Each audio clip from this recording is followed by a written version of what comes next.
Hello, everyone. My name is Daniel, and I'm here today to talk about the Pathfinder RPG Second Edition GM Enhancement extension for Fantasy Grounds. And this is a series of small improvements to make the life of a GM a little bit easier when running their games on Fantasy Grounds. So I'm going to go through a little bit of all the functionality and features that this extension brings. And if you enjoy it, you can just grab it on Fantasy Grounds Forge. All right, let's go through it. Let me present. Um, okay, so the first part of this extension is the random encounter generator. To access, you go to encounters, and then you have the option next to random. This is the classic random generator. You have the PF2 random encounter here. This will open up a window that you'll have to add all the parameters to generate your random encounter. The first one is the party size and the party level. These are pre-populated by whatever it's on your party sheet. But of course, you can change this. So for example, you're preparing for your session tomorrow and you know you're going to have one extra player. You can just adjust this to party size of 5. Then you select your target threat. The more the harder the encounter is, the more budget of experience points you have. So there's more chance for more monsters, right? You can go from trivial to extreme. You can go to like moderate. Here you have the traits filter. This is where you can use any traits from monsters to filter your encounter. In this case, I'm using Goblin, which means that this will include goblins, hobgoblins, goblin dog, and all those sort of creatures in my filter. I also added a skill filter here. The idea is to do like some specific sort of encounters. I found it useful in cases like if I want to have like more humanoids, I add a skill filter for society. So it only filters monsters or NPCs that have society listed on their skills. Or if I want to do more like an ambush, I'll make sure that all the creatures have stealth, this sort of thing. This is the level range that's looking for creatures. This is also pre-populated based on the party level, but you can also manually adjust this if you want to, if you're looking for creatures into a specific range. Every time you hit preview, you're going to see the preview of that particular encounter. So in this case, I have 2 hobgoblin archers, 1 hobgoblin soldier, or 1 archer and 5 weak soldiers. I'm going to explain later how do we get to this, or 1 archer and 4 soldiers. If I'm happy with it, you click generate. This will create a new encounter entry. And it already have the threat based on the party size and party level with all the creatures added. Here you can also see additional features that I added. The first one, pretty simple but very useful. It's just to have the level of the creatures here, so you can easily see that the archer is the high level creature here. The other one is that we can quickly check for the threat, right? So if that extra player did not come, right, and I only have 4 players, now this encounter is not a moderate encounter anymore. Now it's a severe encounter against that particular group. So if I want to adjust it back to a moderate encounter, I can either, I can just manually here and reduce 1 goblin soldier to maybe 3 or even 2, and now I'm back to a moderate encounter, right? So I can adjust the level of difficulty that I was expecting as a GM for that particular encounter. It also adjusts the XP field there accordingly to the PF2 rules.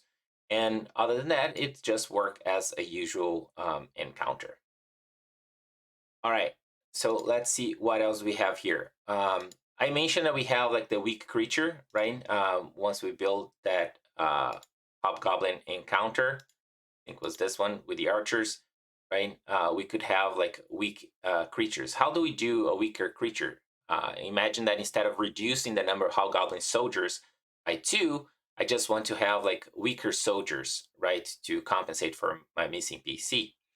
So something else that I added is that every single monster or NPC entry, you're gonna see those 2 small buttons at the end. So I can easily create like a weak version of the Hobgoblin Soldier, for example. You just click here, and now it's already all pre-populated with numbers using the math from Pathfinder 2 as a weak creature, mostly like one level less and -2 in pretty much all of the DCs and so on and so forth, right? So it reduces its HP, reduces its saves. It's not 100%. So there's some things that you might want to do manually. That's why it starts unlocked. For example, it did not adjust here the shield, so we could manually adjust things like this. Sometimes it does not affect things like specific abilities, right? So like shield hardness wouldn't change in this case. I mean, it did adjust the number. It didn't adjust the number, right? So this is something you could want to adjust as you go down. You should adjust all the automation around it, like DCs and stuff. Um, for damage, it follows the general guidelines of reducing 2 in damage.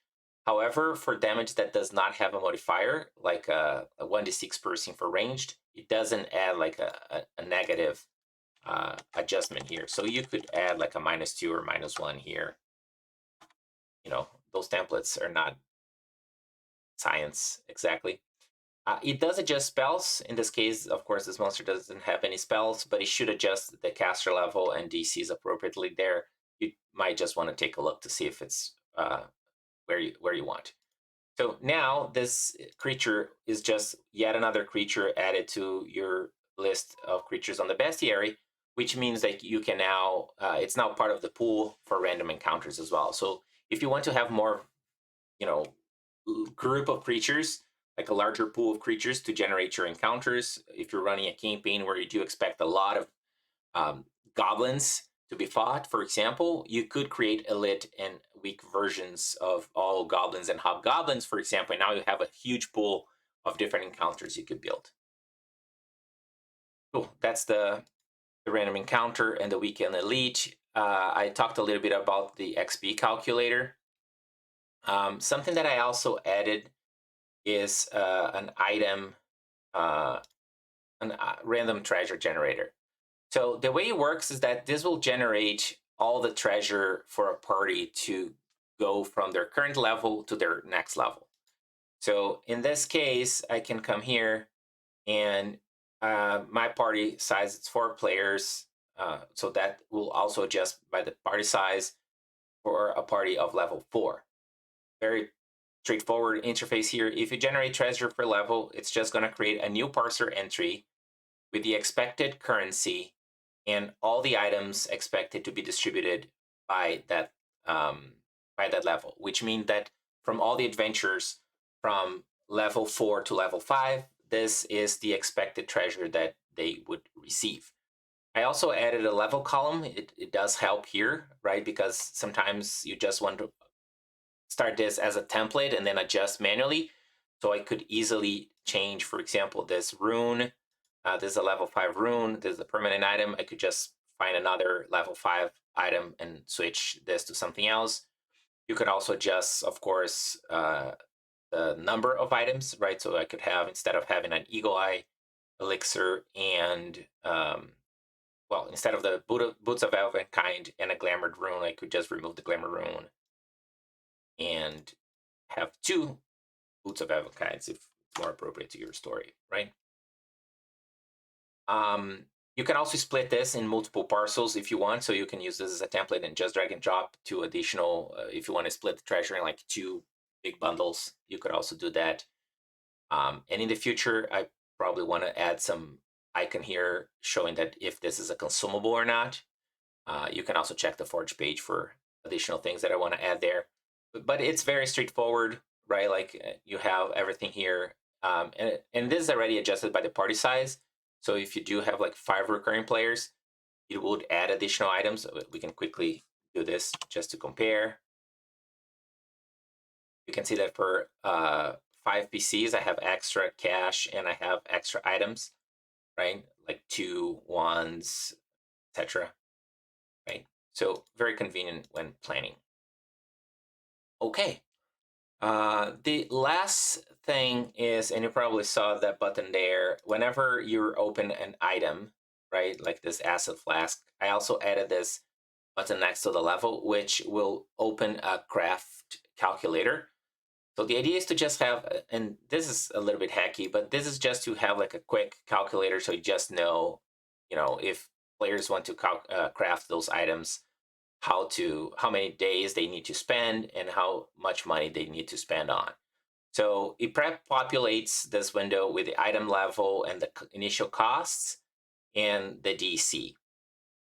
It doesn't adjust the DC for things like rare items or uncommon items yet, so you can manually adjust this to whatever you want. You do have to manually input your character level and the character proficiency, right? And once you do, you just ask your player to roll their craft, and then you just manually type the total roll here. So imagine that they roll a total of 20. You can see here the outcome.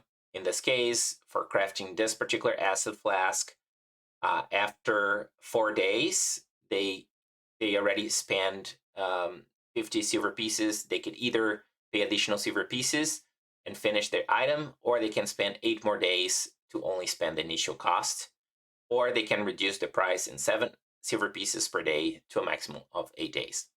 I know a lot of people don't like crafting in Pathfinder 2. I'm not a big fan myself, but I think just having this out of the way make the whole process much less painful. I'm definitely planning on adding additional features and improvements. I'd love to hear your feedback. Feel free to go to the Forge page. The link is down below in this video, and send me anything else you can get me, and hopefully I can make this better. I built this for my own use on my own campaign. Just happy to share with other GMs out there. My name is Daniel. Let me know if you like this, and see you next time.